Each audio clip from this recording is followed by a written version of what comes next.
Then, God revived the temple doctrine. Anong hambal ni Moses? I want to know you more. I want to be your friend. Show me your way. Anong hambal sa Ginoo? My way is in the what? The sanctuary. But the way to know Jesus more during the dark ages was removed.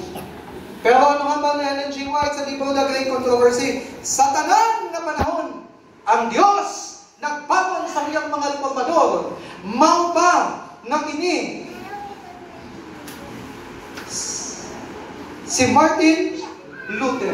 He said, ibalik naton ang tempo, ang altar of sacrifice. Hamba niya, no, not by works, but by grace.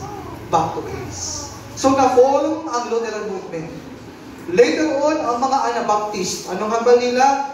This is wrong. We have to return back to the way of the Lord, to make Lord as our friend again. So they revive baptism by what? Immersion.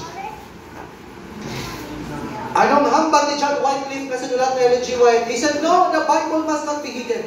I have to write it in English again, and by the help of reformers, the Bible was printed. Sa pihak, anong hambal ni John Wesley? Wala na'y nagapanaksi. Dili na matarong ang atong kinabuhi. We have to live a very righteous life and symbolize that God is a witness to us and we witness to others. That's what he said. We have to live the right method. Amo na nabangon ang relihiyon nga anong utod? Metodista. Mandira namin bulo sa Eden. Show me kayo O Lord. At mabali Moses, kilala ako. Abang sa Ginoo, kilalahan mo ako. My way is in the sanctuary for my friend. Now, nagsunod kita diri mga utod sa di na kita sa altar of incense. Ginbangon sa Ginoo si John Calvin. Anong hambal ni John Calvin?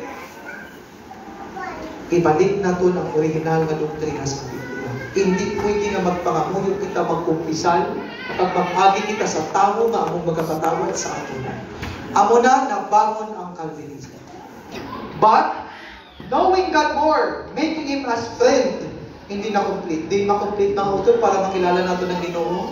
Magsulod kita sa Iglesia Adventista del Sep. Bakit? Kay tungod kita ang last na nagtapos sa reformasyon.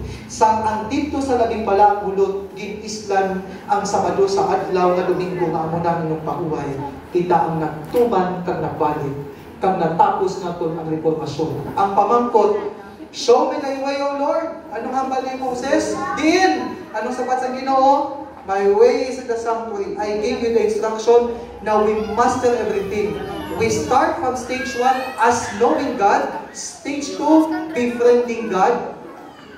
Subong mga kauturan. Pag ulang sila ka istorya, naghambal pagin si Moses, gusto ko pagin ikaw makilala. Show me your glory. And this is now the verse being shared to us. Ano gibala ang himaya sa Ginoo na dapat makita sa aton mga Adventista. Number 1, sagad na kita sa propesiya at sa pulong sa Diyos. Number 2, nami na kita mag-worship sa Diyos. Stage 2. Stage 3 ay Exodus chapter 34 onwards. Naghambal siya diri.